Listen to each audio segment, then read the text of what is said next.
Hi, I'm Jane Shirelli, and I'm going to make a delicious cookie, a chocolate dipped peanut butter cookie. First, we're going to start with our butter.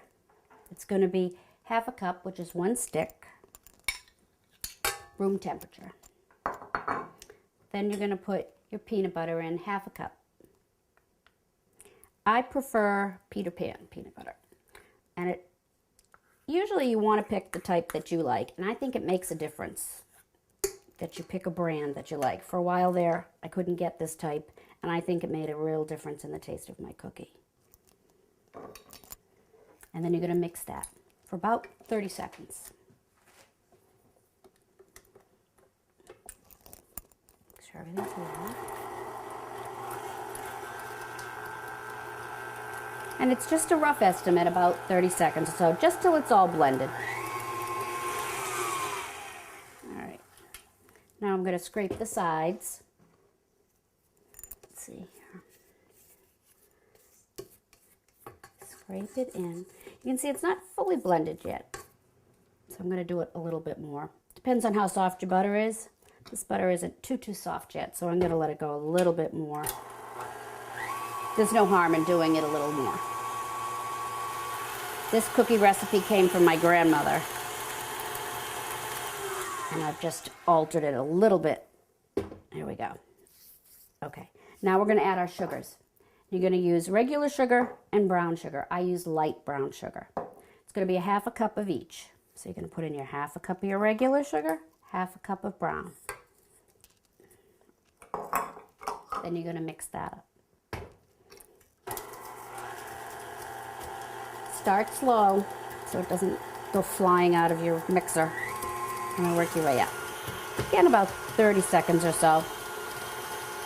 I find with any kind of baking and mixing, I don't time it. I don't have anything really set.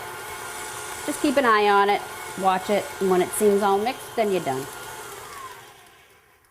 Okay.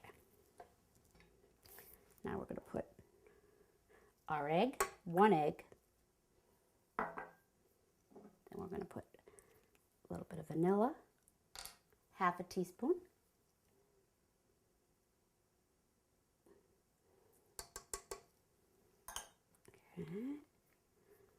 And we're going to mix that up. It's really a simple recipe. It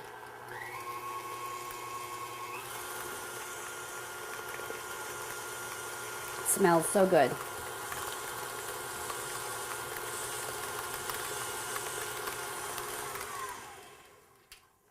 Okay. Now the last 3 ingredients are your real dry ones. You're going to have your flour, 1 1/4 cups of flour. And then you're going to have your half a teaspoon of baking soda and half a teaspoon of baking powder. Okay. Now this time you want to start it slow because you really don't want it to all poof out. So we're going to do it slow to start.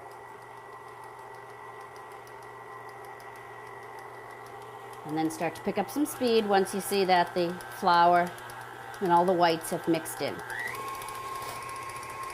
Let that go, again, for about 30 seconds. And I'm going to stop it for just a second because I'm noticing I have a lot of good stuff on the side here that I want to make sure I get in. When I make cookies, I make them in a really big quantity, and I usually at least double my recipes. Sometimes I triple them.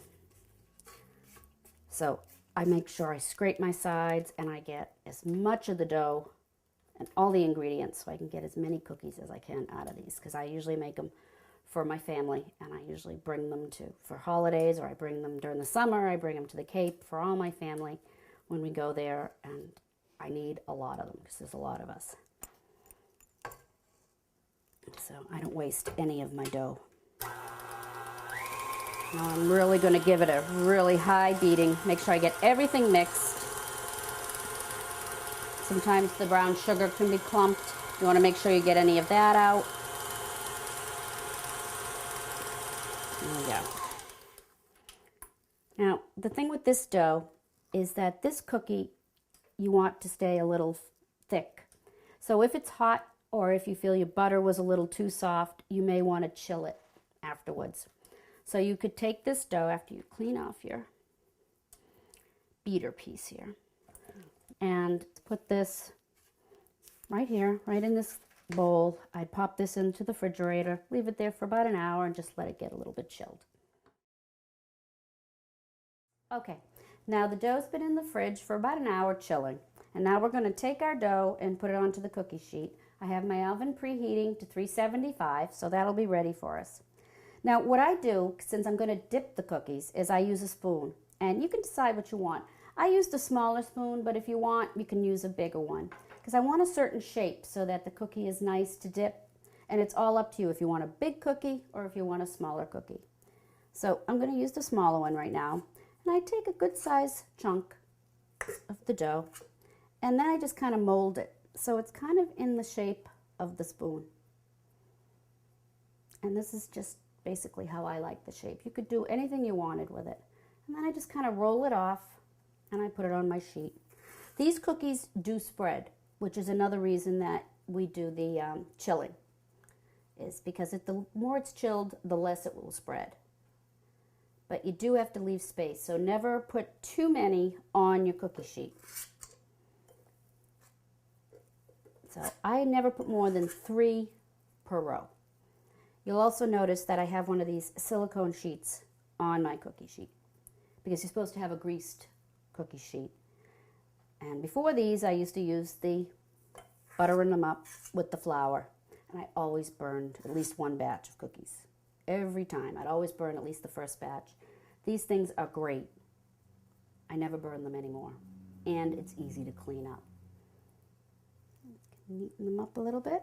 And that's all there is to those. And now I'm going to pop these into an oven that has been preheating. It's a 375. And it says to cook them for about 10 to 12 minutes. But the thing I've learned with all cookies and all cookie recipes, I don't pay any attention to the time. They all supposedly take about 10 to 12 minutes. When you first start cooking the cookies, they take a little longer. By the end, they start to cook quicker. So you have to keep your eye on them. So I put them in, I'd say it'll be about 10 to 15 minutes for the first batch. By the time I'm through, they could be done in about 8 minutes. It varies. So never leave them. Once you put them in, keep an eye on them. Now the cookies are all done. They've cooled. You can see they just spread a little bit. They're still a little bit thick, so they're perfect for dipping, which is great. So now I've melted my chocolate. I chose milk chocolate. I like milk chocolate better than the bittersweet, but you can pick any kind you want. You can use a microwave. You can use your stove, put it on a double boiler, whatever way you prefer. I use the microwave. It's easier. And then you take your cookie once it's fully cooled and you dip it in. It's all up to you on how much chocolate you want on it. I like about half and half, sometimes a little less. What I do is I take the cookie, I only dip it in halfway at an angle. Then I hold it up and I let it drip and I shake it a little bit. And you'll notice that one side and the other side, one is a little covered a little more than the other. That's how I like it. I like the front side to be a little bit heavier than the back. And then I wipe it off a little bit.